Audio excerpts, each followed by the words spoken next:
Alif lam mu'arraf. Alif lam yang memperkenalkan sesuatu. Contoh misal gini. Kalau orang Arab mengatakan seorang laki-laki. Bahasa Arabnya rajulun. Tapi kalau seseorang itu mau berbicara sama temannya. Mereka sudah tahu laki-laki siapa yang dijadikan target untuk dibahas gitu. Dan mereka tidak mau sebutkan namanya. Mereka mengatakan ar-rajul. Didatangkan alif lam sebelumnya. Gitu kan. Kalau kita bilang masjid. Masjid saja umum. Tapi kalau saya sama teman ngobrol saya mengatakan al-masjid, berarti kami sudah tahu masjid apa yang dimaksudkan. Karena alif lam ini fokus kepada target yang sudah diinginkan. Nah Allah menyebutkan begitu. Di sini Allah tidak bilang wa asr, demi waktu. Tapi Allah datangkan alif lam wal asr. Berarti Allah inginkan waktu tertentu. Dan di sini ulama mengerucutkan kepada waktu kalian semasa di dunia. Umur yang sudah Allah kasih. Maka jaga baik-baik. Maksimalkan baik-baik. Jangan sampai dipakai pada kemaksiatan ataupun hal yang sia-sia. Itu maknanya. Lalu Allah bilang di ayat keduanya, Innal insana lafi khusr. Sesungguhnya manusia benar-benar dalam keadaan rugi. Dalam melalui waktu-waktu di dunia itu. Karena manusia terbagi menjadi kelompok-kelompok. Ada orang yang sibuk dengan amal soleh di waktunya. Dari amal soleh ke amal soleh yang lain. Dari zikir-zikir yang lain. Dari ilmu ke ilmu yang lain. Manfaat selalu. Maka ini dia beruntung. Karena dia isi waktunya. Dia tidak akan menyesali. Ada orang dari hal yang mubah mungkin ke mubah yang lain. Ini orang tidak berdosa tapi tidak juga ambil manfaat. Kayak dari makanan ke makanan yang lain. Minuman ke minuman yang lain. Terus kepada hal-hal yang mubah saja. Tapi tidak ada hal-hal ibadah yang dia lakukan ini. Ada orang yang rugi. Yang paling rugi adalah sibuk dari dosa ke dosa yang lain. Dari dosa ini habis lakukan ke dosa yang lain lagi. Dari gosipin orang, gosipin yang lain. Dari dosa terus sibuk. Maka ini orang yang paling rugi. Gitu. Kemudian Allah mengatakan di ayat ketiganya, setelah mengingatkan maksimalkan waktu kalian di dunia, banyak sekali orang yang rugi di situ, kecuali satu. Illal ladzina amanu wa amilus shalihat. Kecuali orang yang beriman dan beramal saleh. Itu orang yang tidak sia-sia waktunya. Karena orang yang beriman tahu ada Tuhannya Allah yang mengatur dia. Dan juga Allah akan minta pertanggungjawaban atas waktu yang berlalu semasa hidupnya. Gitu kan? Waktu yang Allah kasih ini sangat mahal. Gitu. Harus betul-betul dimaksimalkan. Kemudian tidak cukup dengan iman tapi dia harus beramal soleh. Ini selalu dua konsepnya ya. Kalau orang beriman tidak beramal soleh tidak manfaat juga imannya. Karena harus diisi dengan amal soleh. Orang beramal soleh tapi tidak beriman. Dia sholat, dia puasa tapi dia orang non-muslim. Tidak diterima. Maka dua ini harus. Allah mengatakan kecuali orang beriman dan beramal soleh. Maka watawasaw bil haqqi watawasaw bis sabr. Saling berwasiatkanlah kebenaran ini dan saling berwasiatkanlah ya agar bersabar mempertahankan kebenaran itu. Nah ini kurang lebih ayat yang akan kita bahas insyaallah. Nah teman-teman sekalian, dalam Islam kita dibolehkan melakukan hal-hal yang mubah, tapi tidak boleh berlebihan, gitu kan? Cukup sesuai dengan kebutuhan. Kayak misalnya kita lagi makan siang, atau sarapan pagi, atau makan malam, secukupnya kita pakai waktunya. Jadi nggak perlu kita pakai sampai 2-3 jam, duduk hanya untuk makan, habisin waktu. Padahal sebenarnya kita hanya butuh setengah jam maksimal sudah cukup misalnya. Maka coba maksimalkan kegiatan yang lain. Sibukkan kepada yang lain. Kalaupun kita harus masuk kepada hal yang mubah, seperti tidur, mandi, ya, makan tadi, maka pakai secukupnya. Tidur juga pada saat kita butuh. Makan pada saat kita butuh kita. Selebihnya usahakan hal-hal yang bermanfaat. Dan jangan pernah sibukkan diri di waktu-waktu itu dengan dosa-dosa. Karena nanti akan diisi dengan penyesalan. Orang yang mengisi waktunya dengan dosa, maka dia akan menyesal. Jangankan orang yang berbuat dosa teman-teman. Orang yang tidak sempat mengisi waktunya dengan amal soleh, itu sudah cukup membuat dia menyesal nanti pada hari kiamat. Ada kisah unik. Talha bin Ubaidillah rahimahullah, radhiyallahu anhu, sahabat Nabi yang mulia di kota Madinah ini, pernah menerima tawaran dari Nabi SAW menampung 3 orang yang baru masuk Islam. Datanglah 3 orang itu, karena mereka baru masuk Islam, tidak ada keluarganya di Madinah, maka Nabi bilang siapa yang tanggung? Talha bin Ubaidillah, orang kaya di Madinah. Dan beliau orang soleh, salah satu dari 10 orang yang masuk surga. Maka beliau mengatakan, saya Rasulullah, saya tanggung mereka. Tinggallah di rumah Talha, dibiayailah hidup kedua orang ini. Subhanallah, berjalan waktu terjadi peperangan. Orang yang pertama dari 3 orang ini mati syahid. Berjalan waktu lagi, terjadi lagi peperangan. Orang yang kedua dari mereka, dari 3 orang ini, ikut perang mati syahid juga. Berjalan waktu lagi, Orang yang ketiga, mati tapi di atas ranjangnya. Mati di atas ranjangnya. Yang terjadi, Thalhah bin Ubaidillah radhiyallahu anhu mimpi, ketiganya dalam mimpinya ini. Jadi yang paling depan di surga adalah orang yang mati di atas ranjang. Kemudian datang di belakangnya orang yang meninggal mati syahid yang nomor 2. Dan yang paling belakang orang yang mati syahid yang pertama. Maka kata Thalhah bin Ubaidillah, ya Rasulullah tadi malam saya mimpi begini. Bagaimana kami memahami mimpi ini gitu. Karena kan yang pertama mati syahid, yang kedua mati syahid, yang ketiga cuma mati di atas ranjang. Kok bisa yang mati ketiga ini lebih baik gitu? Lebih di depan di surga, lebih tinggi derajatnya. Maka kata Nabi SAW, bagaimana kau bisa pungkiri itu hai Thalhah? Dari mana kau bisa memungkiri tentang sholatnya, tentang puasanya, tentang zikirnya? Di umur yang Allah kasih, lebih berapa hari dari teman-teman yang mati syahid. Jadi artinya kalau teman-teman diberikan kesempatan umur, dan bisa beramal soleh, jangan disia-siakan. Karena satu hari aja itu mahal sekali. Terjadi juga di masa Nabi SAW dalam riwayat sahih, ada 2 orang bersahabat sama umurnya. Sama-sama masuk Islamnya. Subhanallah, salah satunya mati terbunuh, mati syahid. Pekan depan baru meninggal temannya, tapi mati biasa. Ini kejadian mirip tuh kayak tadi. Orang kan kalau mati syahid pasti orang sudah anggap, oh luar biasa keutamaan. Tentu punya keutamaan memang. Tapi di sini kita lihat bagaimana orang kalau maksimalin waktu. Maka setelah menyolati jenazah orang yang kedua, orang yang pertama Nabi sholat itu juga mati syahid. Orang yang kedua mati biasa di atas ranjangnya, mati kena ajal datang, disolati oleh Nabi SAW. Lalu Nabi bilang begini setelah sholati. Bagaimana menurut kalian tentang orang ini dibandingkan temannya dia yang pekan lalu? Maka kata para sahabat, ya Rasulullah, semoga saja orang ini yang baru kita sholatin bisa mencapai derajat sahabatnya karena persahabatannya maksudnya. Karena kan yang pekan lalu mati syahid. Kata Nabi SAW, di mana kau dengan ibadahnya orang yang baru mati ini sepekan? Sesungguhnya ketahuilah perbedaan derajat antara orang yang baru kita sholat yang mati di atas ranjang dengan orang yang mati syahid pekan lalu antara langit dan bumi. Maksudnya lebih tinggi orang ini. Jadi teman-teman kalau Allah kasih kesempatan walaupun 1 menit saja, jangan disia-siakan. Sekarang begini, sebagai bahan muhasabah saja, introspeksi diri buat kita semua. Tentu dimulai dari saya. Kalau seandainya teman-teman, ini kita bicara kalau seandainya. Seseorang yang kita menghadapi malaikat maut. Dan itu pasti terjadi. Datang kepada kita, terus kemudian akan mencabut ruh kita. Tapi malaikat maut bilang begini, saya memberikan kesempatan telah diizinkan Allah untuk kamu tertunda ajalmu setengah jam. Setengah jam lagi saya akan cabut ruhnya. Gitu kan? Kira-kira setengah jam itu akan antum pakai apa? Oke. Saya mau tanya gini, apakah pada saat itu kita masih berpikir untuk cari restoran favorit kita? Masih maukah kita duduk ngobrol sama teman-teman? Masih maukah kita pergi ke mall cari baju favorit kita? Atau apa saja urusan dunia? Coba renung ini. Tidak ada. Kalau perlu setengah jam itu kita pakai bertobat, kita pakai sholat, tadi kita pakai sedekah, kita pakai berzikir. Kita bayar utang mungkin yang kita belum bayar, kan begitu. Harusnya kita nggak usah tunggu kejadian ini. Karena kalau malaikat mau datang, Allah mengatakan tidak akan ditunda. Ya. Kata Nabi SAW pada saat belum melewati satu kuburan, beliau mengatakan kepada para sahabatnya untuk memberikan peringatan. Demi zat yang jiwaku dalam genggamannya, demi Allah, sesungguhnya yang ada dalam kuburan ini sekarang, lebih dia cintai 2 rakaat sholat sunnah kalian dibandingkan dunia dan seluruh isinya. Artinya kalau orang ini hidup sekarang, dia akan mengejar sholat 2 rakaat yang kalian sempat kerjakan, itu lebih dia suka daripada dikasih dunia dan seluruh isinya. Coba renungi teman-teman, berapa banyak orang yang meeting meninggalkan sholat Jumat, meninggalkan sholat wajibnya, ya, orang tuanya telepon tidak dipedulikan, banyak kesempatan emas amal soleh yang dia sia-siakan. Ini kenapa? Karena memang dia tidak subhanallah menyia-nyiakan. Nah tujuan kita taklim sore ini untuk itu.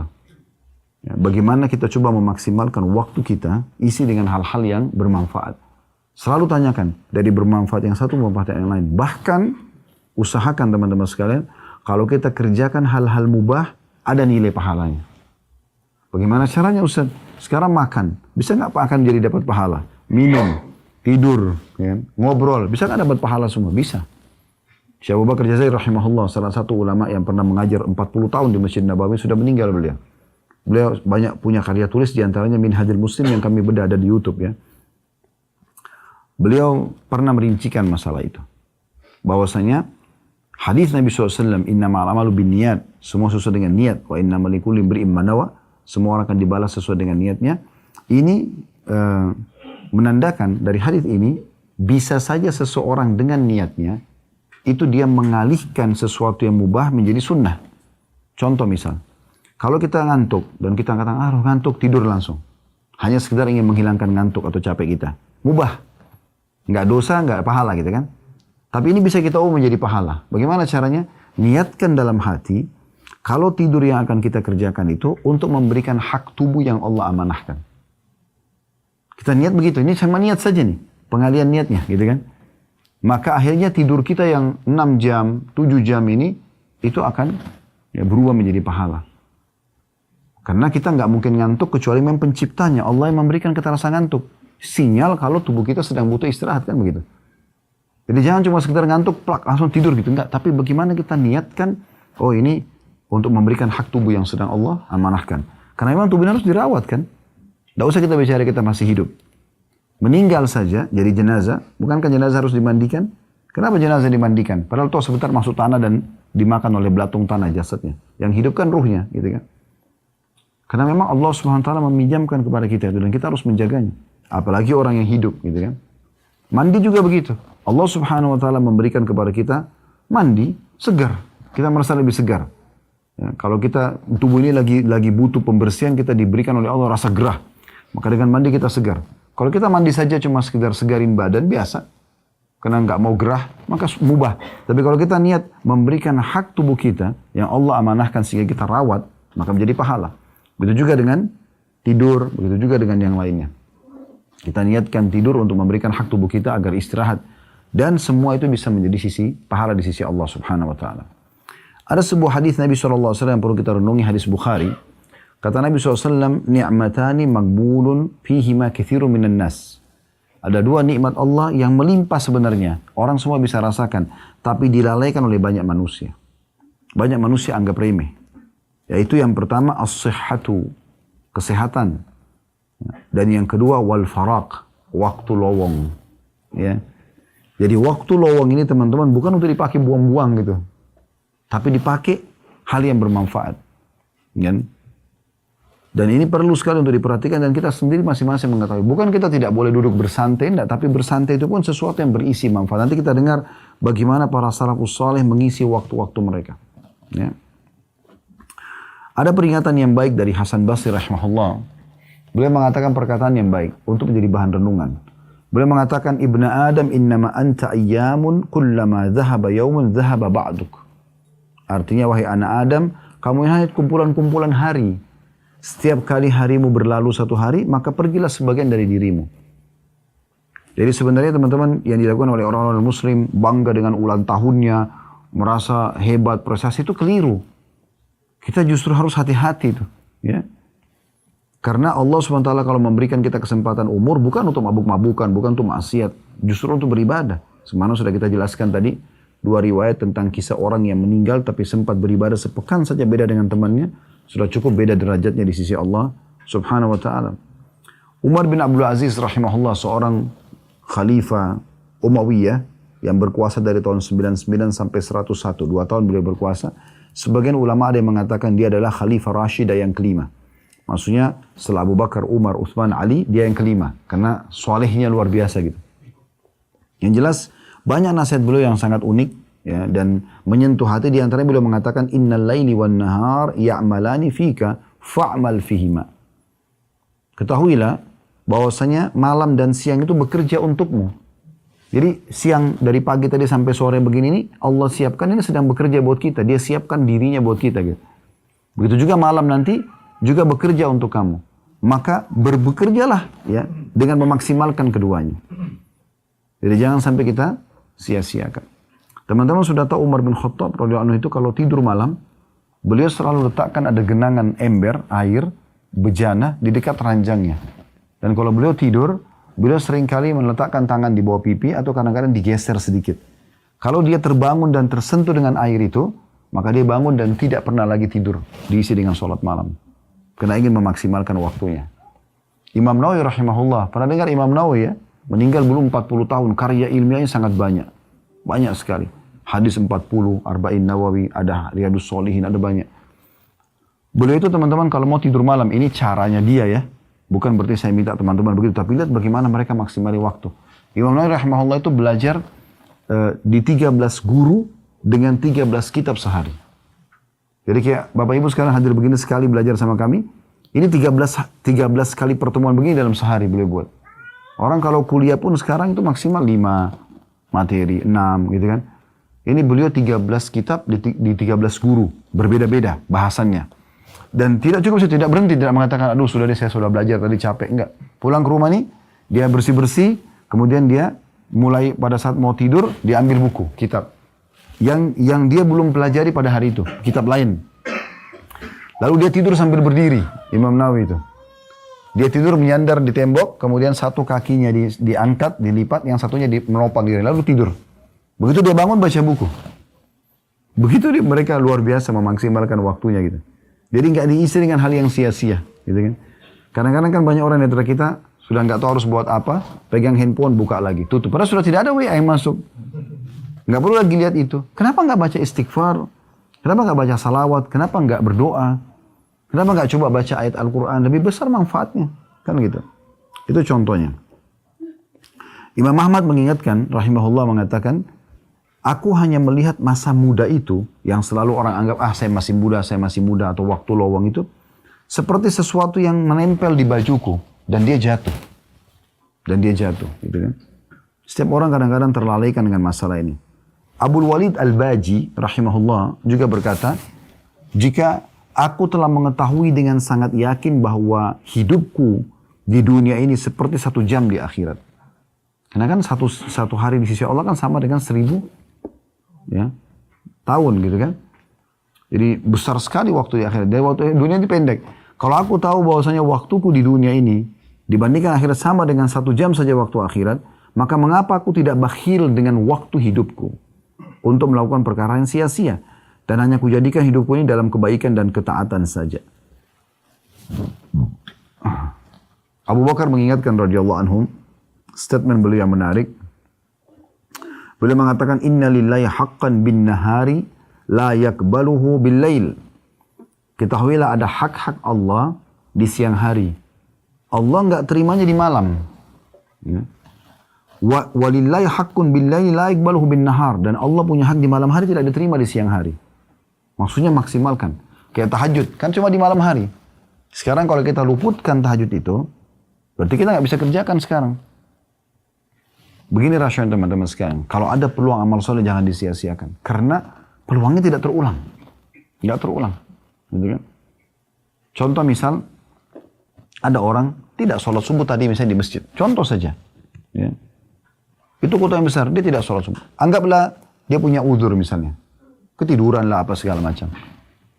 Dia tidak berdosa karena dia ketiduran. Dia sholat di kamarnya misalnya atau di rumahnya. Baik. Perlu dia ketahui dan disadari oleh dia bahwasanya subuh itu akan dia temukan di catatan amalnya hari kiamat tidak sholat berjamaah di masjid. Dan tidak bisa diubah. Nggak bisa diubah itu. Nggak usah itu teman-teman sekalian. Saya punya pengalaman yang seumur hidup saya sesali itu. Subhanallah, maksudnya penyesalan positif sini ya. Pernah transisi perubahan waktu sholat. Teman-teman di Indonesia Barat sering rasakan. Sebenarnya di Indonesia juga terjadi sih ya. Tapi kadang-kadang ada waktu tertentu kita hampir 11:30 sudah azan duhur. Gitu kan. Sampai saya bilang sama teman-teman tim, kalau 11:30 sudah azan duhur, berarti kita live-nya jam 12 gitu kan. Habis duhur. Nah, kalau ada juga waktunya sampai jam 12, 12:10 baru azan gitu kan. Pernah transisi subhanallah ada tamu datang ke rumah. Di Jakarta setelah itu ngobrol-ngobrol, kok nggak kedengaran azan nih. Saya berpikir waktu itu masih waktunya jam 12:10, rupanya dia sudah mundur. 12:10 kok belum azan, 12:12 kok nggak kedengaran azan, rupanya mikrofon masjid dekat rumah itu rusak. Terus saya bilang sama akhi yang datang itu, sepertinya sudah azan, sudah lewat 2 menit nih, 12:10. Padahal dia sudah mundur tuh 12:05 atau 7 gitu, sudah azan sebelumnya. Terus saya bilang, ayo kita ke masjid jalan sama-sama, dekat rumah. Begitu saya masuk ke masjid, baru masukkan kaki kanan di masjid, orang sudah ruku, sudah sujud rakaat pertama. Terus saya masuk sama akhi ini, sholat sama-sama, itu masbuk 1 rakaat. Tapi setelah salam teman-teman sekalian, saya jadikan bahan introspeksi diri sendiri. Saya sampai mengatakan subhanallah, ya, saya bahkan tidak bisa minta sama imam kembali dong ke rakaat pertama karena saya mau ikut dari takbiratul ihram. Gak bisa.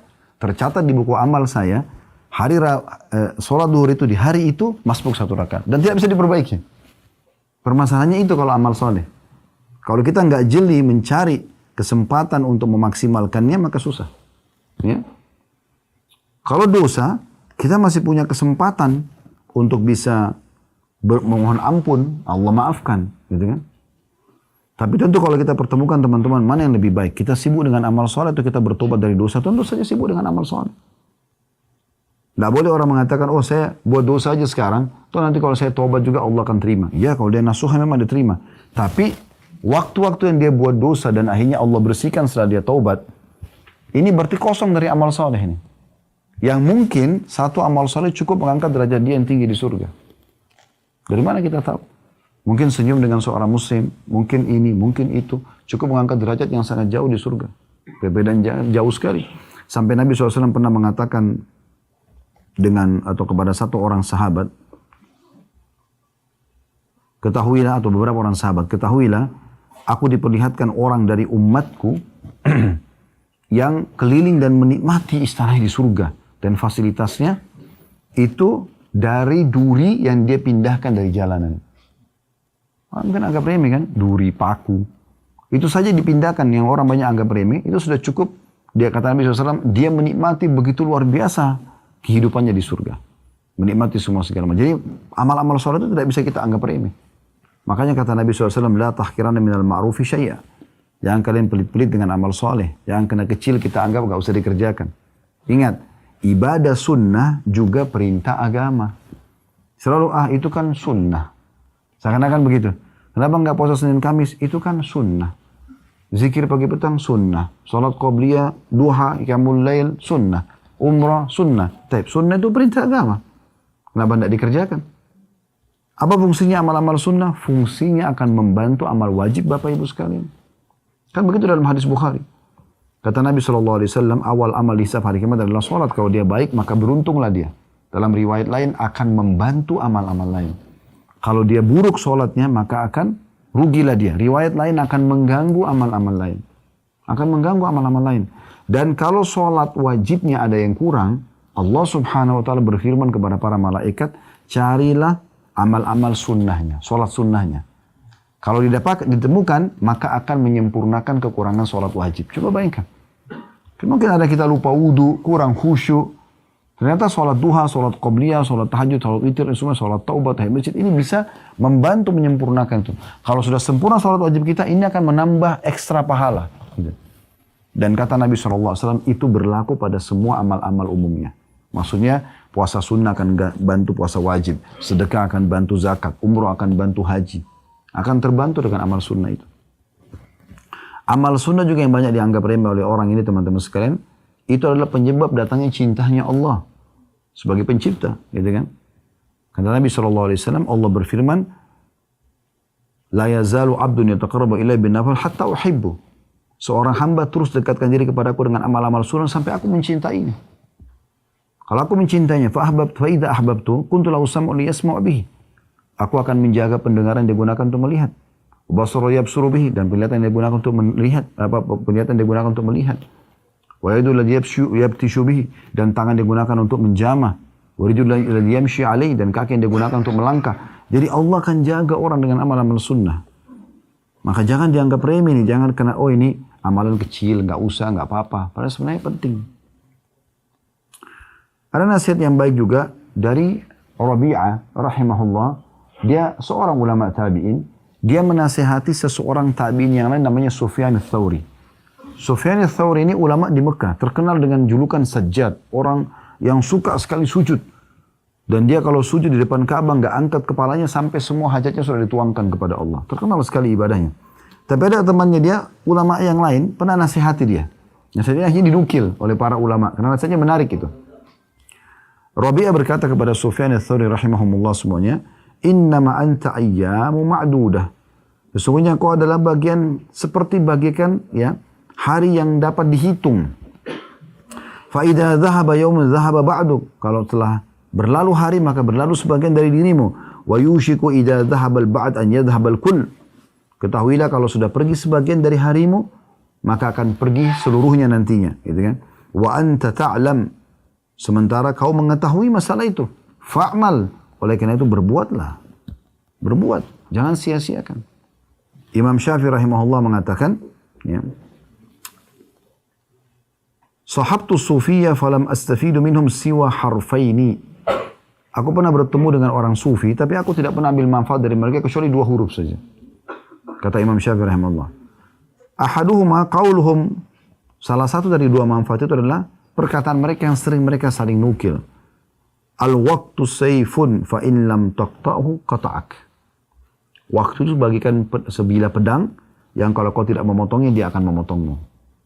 Jadi ini semua nasihat-nasihat tentang masalah waktu tersebut, ya.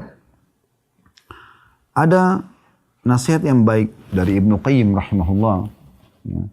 Beliau mengatakan waktu manusia adalah umurnya yang sebenarnya. Waktu tersebut adalah waktu yang dimanfaatkan untuk mendapatkan kehidupan yang abadi dan penuh dengan kenikmatan, maksudnya di akhirat nanti. Dan terbebas dari kesempitan dan azab yang pedih di kubur. Ketahuilah bahwa berlalunya waktu lebih cepat daripada berlalunya awan atau mendung yang ada. Barang siapa yang waktunya hanya untuk ketaatan dan beribadah kepada Allah, sibuk dari ibadah ke ibadah yang lain, maka itulah waktu dan umur yang sebenarnya. Selain daripada itu tidak dinilai sebagai kehidupannya, namun hanya teranggap sebagai kehidupan binatang ternak saja. Bersama dengan hewan ternak. Atha bin Abi Rabah rahimahullah, seorang ulama tabi'in di Mekah, pernah memberikan nasihat kepada orang-orang di sekitarnya. Dia mengatakan, harusnya seseorang di antara kita malu pada saat dipaparkan buku amalnya hari kiamat. Dia tidak temukan, enggak usah bicara masalah ketaatan, enggak urusan yang bermanfaat secara duniawi, juga enggak ada urusan hal ya akhiratnya. Maka semuanya sia-sia. Ada orang begitu, subhanallah, duduk ngobrol kosong yang tidak ada manfaatnya sama sekali. Ya. Sampai ada seseorang dari ulama salaf, beliau pernah jalan melewati sebuah tempat, ya. Dan beliau lihat ada orang lagi duduk di warung kopi, duduk main dadu, main kartu, ngobrolnya itu aja berputar-putar terus, gitu kan. Maka beliau sambil menghadap ke murid-muridnya dan berkata sebuah nasihat yang menarik gitu. Beliau mengatakan, kalau seandainya waktu mereka bisa dibeli, aku akan beli. Kalau orang-orang ini yang duduk ngobrol kosong ini bisa jual waktunya, aku akan beli waktunya. Tapi orang kan tidak bisa, masing-masing sudah punya waktu tertentu. Waktu Bapak Ibu tidak bisa saya pakai, Bapak Ibu tidak bisa pakai waktu saya. Maka kita harus memaksimalkan waktu yang Allah berikan itu. Karena memang waktu ini sangat terbatas, jadi harus betul-betul kita isi dengan hal-hal yang bermanfaat. Kemudian juga Hasan Basri berkata dalam sebuah statement yang menarik, ya. Kalau tadi yang nasihatin yang bilang kalau mau beli waktu itu namanya Jamaluddin Al-Qasimi rahimahullah. Sebagian salaf pernah kalau mereka masuk ke WC, kalau mereka masuk ke WC, mereka suruh anaknya di depan pintu WC baca kitab sambil dia dengar. Dia nggak baca, tapi dia suruh anaknya baca supaya dia dengar. Jadi duduk pun lagi buang air besar, itu nggak buang waktu kosong. Tetap dia dengarin ilmu gitu, tapi dari luar, bukan dalam WC-nya. Begitu mereka maksimalin waktunya. Hasan Basri pernah menasihati mengatakan, Ibnu Adam, iyyaka wat taswif. Wahai anak Adam, jangan engkau menunda-nunda amalan-amalan, kesempatan beramal soleh itu. Fa innaka biyaumika walasta bighadin. Karena sungguhnya yang kau miliki adalah hari ini. Sementara hari esok itu belum tentu kau miliki. Fa in yakun ghadan laka fakun fi ghadin kama kunta fil yaum. Kalaupun Allah masih kasih kau umur besok, maka lakukan seperti apa yang bisa kau lakukan pada hari ini, maksudnya dari amal saleh. Wa illa yakun laka lam tandam ala ma farratta fil yaum. Karena kalau kau lakukan itu, maksudnya besok kau sibukkan lagi, kalau hari ini kau sibukkan dengan amal saleh, karena ini harimu sekarang. Kalau besok lagi kau dapat waktu, masih ada dikasih umur, buat lagi hal yang sama, maka pada saat kau meninggal kau tidak akan pernah menyesali itu selamanya. Saya sering Menasihatin diri sendiri teman-teman. Karena duduk introspeksi. Karena kita kalau tidak kontrol diri kita begini, akhirnya kita terbawa pada arus-arus yang tidak ada manfaatnya. Apalagi kalau kita terlalu luas pergaulan dengan orang-orang yang jauh dari Allah SWT, ini bahaya sekali. Ya. Jadi yang kita miliki sebenarnya adalah hari ini. Bapak Ibu kalau mau tahu umurnya, umur Bapak Ibu ini yang sudah berlalu. Yang kedepannya kita tidak tahu umur kita. Misal saya sekarang 47 tahun misalnya. Saya tahunya ini umur saya. Bapak Ibu yang sini umur 50 tahun, betul itu umurnya. 30 tahun, betul itu umurnya. Itulah umur kita. Karena itu sudah kita laluin kan. Itulah umur kita. Jangan selalu menghayal umur saya ke depan. Lalu lihat orang-orang yang sudah tua. Ada yang 80 tahun, mungkin saya juga seperti dia. Mungkin, tapi bisa saja tidak. Tapi umur kita sebenarnya yang sudah berlalu ini. Dan harusnya kita maksimalkan hari ini. Hari ini milik kita. Hari ini sering saya bahasakan, bahkan sempat saya jadikan sebagai sebuah tema, ceramah. Hari ini adalah hari emasmu. Hari yang kita hidup sekarang. Bapak Ibu sekarang ada di sore hari Jumat ini, di tanggal ini, di hari ini, di detik ini adalah hari emas kita. Kenapa? Karena kalau berlalu masa lalu kita dengan dosa-dosa, detik ini kita bisa bertaubat. Kalau berlalu dengan amal soleh, detik ini kita bisa ulangi. Gitu kan? Menambah tambahan amal kita pada hari kiamat. Selebihnya ke depannya kita tidak tahu. Kita cuma bisa programin. Kita nggak tahu. Dapat atau tidak kita nggak tahu. Jangan-jangan lalai. Karena kita semua pasti akan meninggal dunia. Tidak mungkin tidak. Jadi tidak ada ceritanya orang itu kemudian tidak meninggal dunia. Itu mustahil. Ya. Bapak, ibu misalnya seorang olahragawan. Makanannya selalu sehat. Hidup di lingkungan yang asri. Tetap aja meninggal. Kalau ajalnya datang, meninggal. Ada orang yang tinggal di tempat yang kotor, penuh dengan sampah. Belum ajal, tidak meninggal. Ada di Makassar, paman kami. Beliau Masya Allah prestasinya luar biasa. Profesor di bidang ekonomi dan banyak prestasi yang didapatkan gitu. Meninggal di umur 47 tahun. 46, 47 meninggal. Di rumah beliau ada tantenya, itu hidup sampai umur 80 tahun, 90 tahun. Padahal tantenya ini sudah tidak bisa jalan gitu, karena kan harus dituntun ke kamar mandi. Tapi kalau ajal datang begitu, tidak melihat gitu kan. Jadi jangan selalu menghayal dengan kulit yang masih kencang, umur yang masih muda, dan selalu lihat orang yang lebih tua, ini keliru. Karena ajal bisa datang kepada siapapun. Berapa banyak orang meninggal masih muda, gitu kan. Beruntunglah orang yang bisa memaksimalkan harinya ini. Nah, saya mengajak dari saya dan teman-teman sekalian, kalau hari-hari lalu kita punya dosa, kita bertobat kepada Allah SWT. Ada amal soleh, sekarang kita maksimalkan dengan amal soleh tersebut. Jangan pernah berhenti untuk beramal soleh. Jangan pernah berhenti untuk menuntut ilmu. Isi terus dengan hal-hal yang baik. Dan jangan merasa terlambat. Pernah ada seseorang di perang Khaybar. Di zaman Nabi SAW. Ini keberuntungan yang Allah kasih gitu. Tapi dia tutup hidupnya dengan amal soleh. Dia lihat pasukan Nabi SAW yang mengepung benteng Khaybar. Khaybar kurang lebih 170-180 kilo dari sini. Di kepung benteng Khaybar itu, dan dia lihat umat Islam. Dia belum pernah lihat ada pasukan perang seperti itu. Maksudnya mereka tuh menyerang kapan diinstruksikan oleh Nabi. Mereka nggak ada merusak, nggak bunuh hewan-hewan gitu kan. Terus malam hari mereka mengaji, baca Quran. Dan orang Arab ini faham apa yang dibaca, karena pakai bahasa Arab. Dia tertarik, dia datang kepada seseorang sahabat lalu menanyakan, kalian ini siapa? Agama apa? Ceritakan oleh sahabat tersebut tentang Islam, segala macam. Bahkan mereka keluar kenapa, mereka berharap mati syahid itu masuk surga. Diceritakan panjang lebar. Tertariklah orang Badui ini untuk masuk Islam. Dia mengatakan, saya mau masuk agama kamu. Kata sahabat ini, di depan sana ada Rasulullah. Datang aja langsung ke sana. Datanglah orang ini kepada Nabi SAW, lalu masuk Islam, syahadat dia. Lalu Nabi SAW waktu itu kebetulan dari 9 benteng Yahudi, ada 1 benteng yang baru dibebaskan, benteng pertama, dan ada harta rampasan perang. Nabi lagi bagi-bagi tuh untuk para mujahidin. Terus Nabi SAW bilang kepada sahabat yang membagi harta rampasan tersebut, berikan juga kepada orang ini. Maksudnya sahabat yang baru masuk Islam nih. Karena dia masuk Islam di saat pembagian harta rampasan. Kata orang itu, ya Rasulullah, saya masuk Islam bukan untuk ini. Saya masuk Islam karena saya mengejar apa yang sahabat-sahabat Anda kejar. Mereka mengatakan keluar dari Madinah ke sini jauh-jauh, 180 kilo, zaman itu pakai kuda atau jalan kaki kan jauh sekali. Kalau kita sekarang pakai mobil mungkin lah, kecepatan 100 km per jam mungkin bisa 1,5 jam atau 2 jam sampai gitu. Saya ingin seperti mereka. Saya berharap ada anak panah Yahudi, lepas dari benteng ini, tunjuk benteng itu, lepas kemudian kena dada saya di sebelah sini, dia tunjuk titik dadanya, dan tembus di sini. Kemudian saya mati syahid, saya masuk surga. Kata Nabi SAW, Allah akan berikan kalau kau ikhlas. Kalau kau tulus, Allah kasih itu. Gitu kan? Maka pisahlah dia dengan Nabi SAW berkecamuk perang. Nah kebetulan strategi orang-orang Yahudi pada satu berperang memang seperti tadi yang digambarkan oleh orang ini. Dia saksikan dari awal peperangan. Jadi mereka itu tidak berani menghadapi muslimin secara langsung. Mereka lepaskan anak-anak panah dari dalam benteng. Gitu kan? Serang umat Islam, sekian ratus, sekian ribu anak panah mungkin dilemparin gitu kan. Ya nasib-nasiban kalau membunuh ya mereka terima itu yang mereka harapkan. Yang jelas ada satu anak panah lepas di antara sekian banyak anak panah dan kena orang ini. Subhanallah anak panah itu kena di titik yang dia tunjuk. Di dada sebelah kirinya tembus di tempat yang dia tunjuk. Waktu selesai serangan panah orang-orang Yahudi, Nabi SAW kumpulin jenazah yang mati terbunuh dari sahabat. Dan di antaranya orang ini. Kata Nabi SAW, apakah orang ini tadi yang baru masuk Islam? Kata para sahabat, iya ya Rasulullah.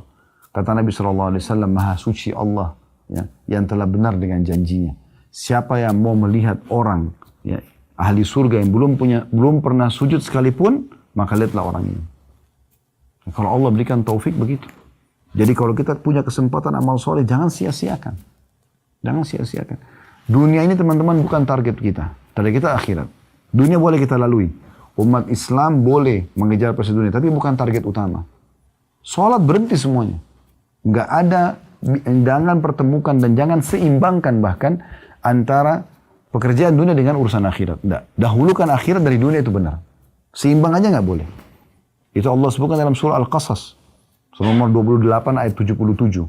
وَبَتَغِي فِي مَا أَتَاكَ اللَّهُ الدَّارَ الْآخِرَةَ وَلَا تَنْسَ نَصِيبَكَ مِنَ الدُّنْيَا وَأَحْسِنْ كَمَا أَحْسَنَ اللَّهُ إِلَيْكَ. Al-ayah. Artinya, kejarlah apa yang Allah janjikan untuk di akhirat sana nanti. Surga dan seluruh fasilitasnya. Dan jangan lupakan bagianmu dari dunia. Tapi akhirat dahulukan dulu. Dan berbuat baiklah